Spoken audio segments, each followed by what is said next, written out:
Yeah, we good. Go ahead. Alright, hey, what's going on, guys? Here with my own deck profile, and this one's going to be for Chainburn for the new format. Also going to be post what's it called? Dang it. What's the... Dimension of Chaos. Yeah, Dimension of Chaos. I was trying to think of the Docs. Yeah, that's it. Post Docs. With the new Blazing Mirror Force, which is an awesome card. So, starting off with the monsters, we of course have the 2 Lava Golem, pretty much the boss monster of the deck, because you just tribute monsters, burn for 1,000 each turn, and you can punish them by doing a Rain of Destruction on it, or like a Dimension Wall on it, or even Blazing Mirror Force on it, and just make them take even more. Then we have the 3 Card D for some more draw power. The free Battle Fader for stalling. I like this over Swiss Scarecrow just because it puts an extra monster on board which can eat another attack, and there's not really a whole lot of summon stopping out there. Now that Emptiness is only at 1, and Djinn, Releaser, Rituals is also banned, so I do like the Battle Fader a bit more. Then for the final monster, we have the 2 Max C, which is not only here for drawing off of the opponent's spell summoning, but also is good for building up Chain Links for Chain Strike and Accumulated Fortune. So that's it for monsters. For spells, we have the Triple Pod Duality, since we don't really spell summon on our turn at all, except for when we go for Lava Golem plays. The 2 Chain Strike, since unfortunately it is semi-limited to 2, but it is basically the heart and soul of the deck, and basically the namesake of it.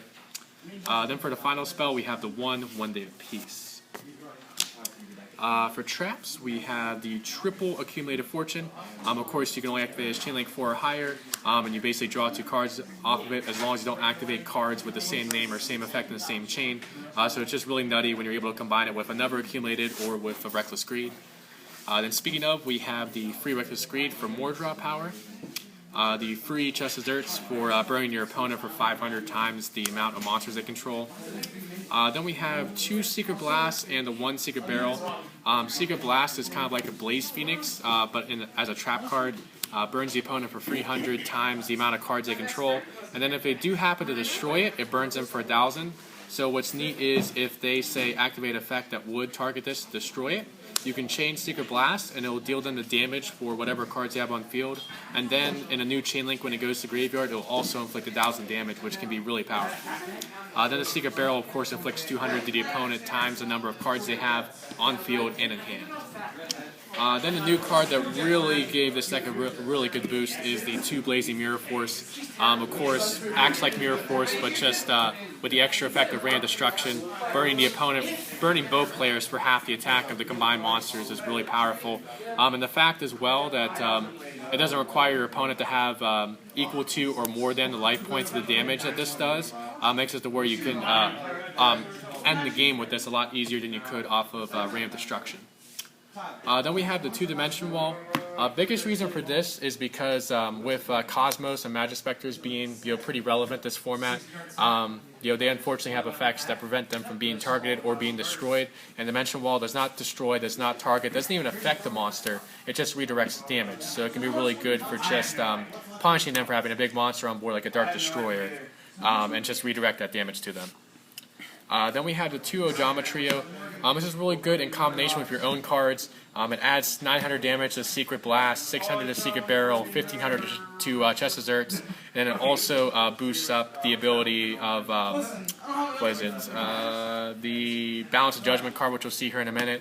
It also can be just a really restrictive card against your opponent, especially against Burning Abyss, since it gets rid of their Burning Abyss monsters. And then against like an OTK deck like say Joe's Madolches or another deck that likes to swarm the field, Trio is just there to just clog up their spaces and keep them from being able to beat you in the face as much. Then for some more stall, we had the 2 Threatening Roar and 2 Iboku. Then for one-os, we had the 1 Balance of Judgment. This basically, if your opponent has more cards on the field than you do combined on your field in hand, you can draw cards equal to the surplus. So I only play this at 1 because of how restrictive it is. It can be really dead. But if you do get this off, it can be really powerful. Like I was actually able to get a +6 and a +2 off of this against Joe's Madolches. So it definitely can be pretty good. But unfortunately, it does become dead a lot of the times, which is why I only play the 1. And then finally, the 1 Rain of Destruction, which even with Blazing Mirror Force is still pretty powerful on its own, just for getting rid of a monster on the spot and then burning the opponent for that damage as well. So that was it for the main deck. It's a total of 40 cards, 10 monsters, 6 spells, and 24 traps. Now on to the side deck, which is really what makes this kind of a unique version of Chainburn. So starting off, we have the free Inzektor Centipede. So we do have an Inzektor sideboard here. Basically, the purpose of an Inzektor sideboard is game 2. If your opponent's playing like a more aggressive deck, they're probably going to side in things like MST, Wiretap, Roll Decree, Denko Sekka, things like that. So you can side out a lot of your traps, like your burn traps, and side in Inzektors, because they definitely won't expect that. And they'll usually side out a lot of their battle traps, effect negation, summon stoppers. So the Inzektors are just really good coming into game 2, just kind of having all that cleared the way for them to be able to OTK. Then we have the 2 Inzektor Ladybug. Then we have the 1 Dragonfly, 1 Hornet, and 1 Gigamantis to round out the Inzektor engine. Of course, if this were pure Inzektors, I probably would play a 3rd Ladybug and Inzektor Hopper, but since I do want to make room for as many cards as I can in the side deck, I did have to cut a little bit of the engine.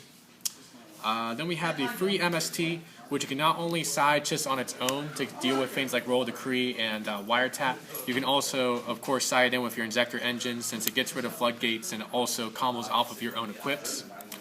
Then we have the 1 Foolish and the 1 Inzektor Sword for the OTK combos. And then for the final side card, we have the 2 Powerful Rebirth, just for basically bringing back your dead Inzektors. So now to wrap it up with the extra deck, which isn't quite complete, but really only a couple cards here and there that I'm missing. First off, we have the 1 Gaichi Guntetsu. If you're in a bind and you have, like, say, a card D that was negated by Effect Veiler that stays on the field, you can possibly overlay a card and an Inzektor Ladybug into this and just kind of stall for time. But otherwise, I probably would rather play an Alucard if I had one. Then for freeze, we have Leviair for getting back to banished bugs, Mega Quick for banishing the bugs, Leviathan for the OTK combos, although I probably would rather play Dante if I had it. And then finally, the 1 Acid Golem for getting over bigger monsters. For fours, we have Abyss Dweller, Castel, Dark Rebellion, just for some more damage, 101, since Exton Knight sadly is banned. And then finally the 1 Master Key Beetle, which can use to protect your bugs. And then in pure Inzektors, you can use it to protect floodgates in the side deck. Then for 5s, we have Artifact Durendel.